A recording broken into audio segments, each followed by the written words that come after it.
Assalamu alaikum class 5. I hope that you all are fine. As you already know कि हमारी जो books हैं अभी पब्लिश होने में कुछ टाइम लगेगा और हम नोट से अपना सारा स्टडी का सिस्टम कंटिन्यू कर रहे हैं. So we are going to start the chapter named The World in a Wall.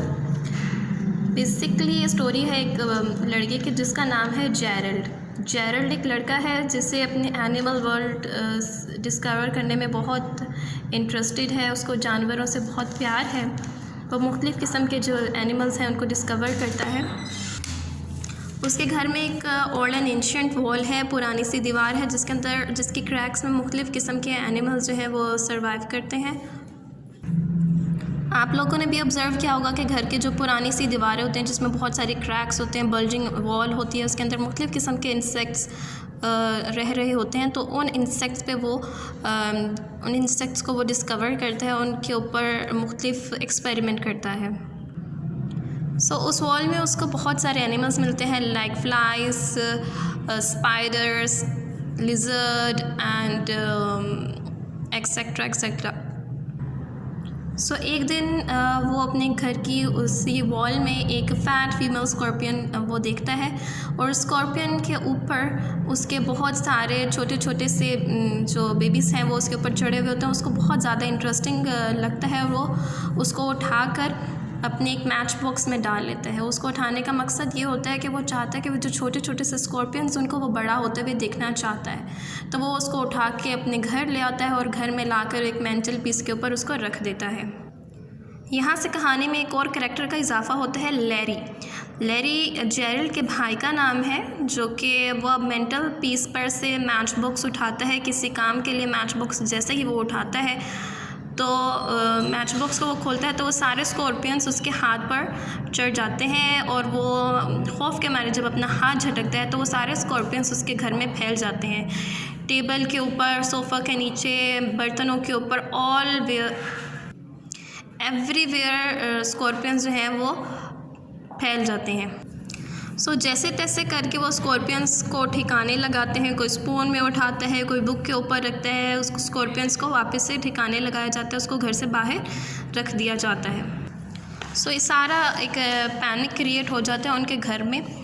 और जब मार्को उसके ऊपर पानी फेंकने की कोशिश करता है, पानी से भगाने की कोशिश करता है, तो वो सारा पानी स्कॉर्पियंस के ऊपर तो नहीं गिरता, अलबत्ता जेरल्ड की मदर के ऊपर वो सारा पानी गिर जाता है और वो पूरी भीग जाती हैं और इसी तरह से बहुत सारा चॉस क्रिएट हो जाता है घर में.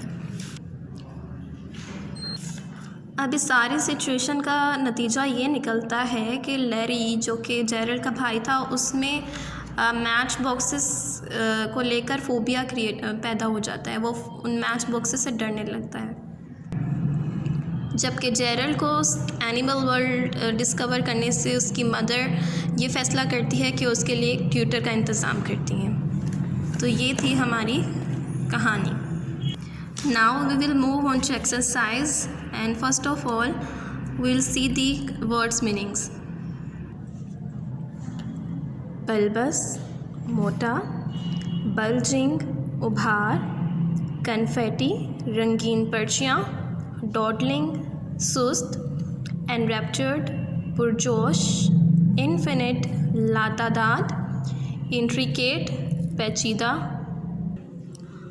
ओब्लीवियस बेखबर, फोबिया खौफ, प्रीडेटर शिकारी, ग्वैश्ड रद्द कर दिया, रैपिडिटी तेज़ी से बढ़ना, रिलैक्टेंटली हिचकिचाहट से, रिपरक्यूशन गैर इरादी, रोटेंट मोटा, स्कटल्ड तेज़ तेज़ कदम, सरप्टिशियसली चुपके से.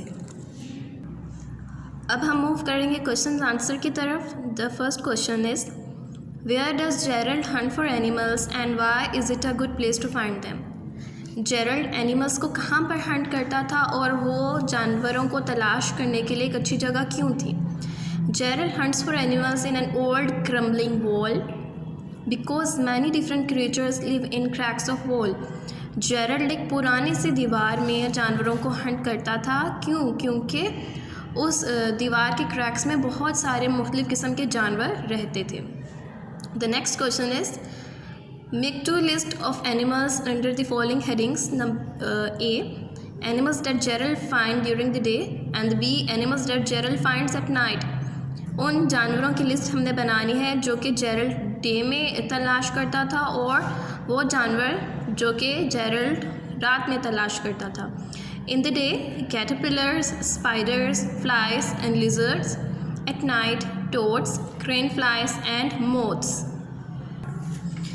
Third question is explain who the following characters are, find information about what happens to them in the text. A. Larry, B. Roger. हमने इनके बारे में बताना है कि कहानी में ये characters कौन थे और इनके साथ क्या हुआ. So Larry, Gerald's elder brother. Gerald का बड़ा भाई है Larry. He does not love animals और उसको जानवरों से बिल्कुल प्यार नहीं है. Roger, a pet dog, एक पालतू कुत्ता है. Gerald likes him and feed him. Gerald उसको पसंद करता है और उसको खाना खिलाता है. Number 4, what does Gerald think the female scorpion is wearing? What gives her that appearance? Gerald के ख्याल में फ़ीमेल स्कॉर्पियन ने क्या पहना हुआ है और उसको ये लुक उसकी कैसे आ रही है. He thought that she is wearing a brown fur coat. उसके ख्याल में कि फ़ीमेल स्कॉर्पियन एक ब्राउन कलर का फ़र कोट पहना है. All her babies were clinging to her back. उसके तमाम बच्चे उसकी पुश्त पर चढ़े हुए हैं. Which give her that look, जिसकी वजह से उसकी ऐसी लुक आ रही है. Number 5, what does Gerald forget about the scorpions after he has put them in the matchbox? Matchbox में स्कॉर्पियंस को डालने के बाद जेरल्ड उनके बारे में कैसे भूल गया. Gerald forgot about the scorpions because he gets busy with feeding his dog's lunch. वो अपने डॉग को लंच करवाने के चक्कर में अपने स्कॉर्पियंस के बारे में भूल गया. Number 6, What happens to Gerald's mother during the chores at the end of the lunch? खाने के एंड में उसकी मदर के साथ, जेरल्ड की मदर के साथ क्या हुआ. Gerald's mother is soaked by the water. Gerald की मदर पानी से भीग गई. When Margot tries to throw it at scorpions and misses. जब मार्गो ने उस पानी को स्कॉर्पियंस के ऊपर फेंकना चाहा लेकिन उससे जो निशाना है वो मिस हो गया. Why does Gerald stay away from family in the afternoon? दोपहर को जेरल्ड अपनी फैमिली से दूर क्यों रहता. He stays away because he knows his family will blame him for the incident. वो जानता था कि उसकी फैमिली उस वाक़े के लिए उसको ब्लेम करेगी, उस पर इल्ज़ाम ठहराएगी. इस वजह से वो अपनी फैमिली से दूर रहता था. Question number 8, what are the repercussions of the incidents? इस वाक़े के क्या असरात हुए. Larry develops a phobia of match boxes. Larry में माचिस का एक फोबिया डेवलप हो गया, वो मैच बॉक्स से डरने लग गया. And his mother decides to stop Gerald from exploring the animal world. और उसकी माँ ने जेरल्ड को एनिमल वर्ल्ड एक्सप्लोर करने से रोकने का फ़ैसला कर लिया. अब हम करेंगे refer to text. Refer to text में हम एक लाइन पढ़ेंगे और उस लाइन से मुतल्लिक हम उसके आंसर्स देंगे क्वेश्चंस के. सो लाइन है, I completely forgot about my exciting new captures. मैं अपनी नई कैप्चर्स के बारे में बिल्कुल भूल गया. Who forgot and what distracted him. कौन भूला और क्यों भूला. Gerald forgot about because lunch distracted him. Gerald भूल गया था लंच की वजह से. Number 2, why did he capture the creatures. उसने उन जानवरों को क्यों पकड़ा था. He capture the creatures because he wanted to see the young scorpions grow up. वो उन छोटे छोटे स्कॉर्पियंस को बड़ा होते हुए देखना चाहता था, इस वजह से उसने उनको पकड़ा.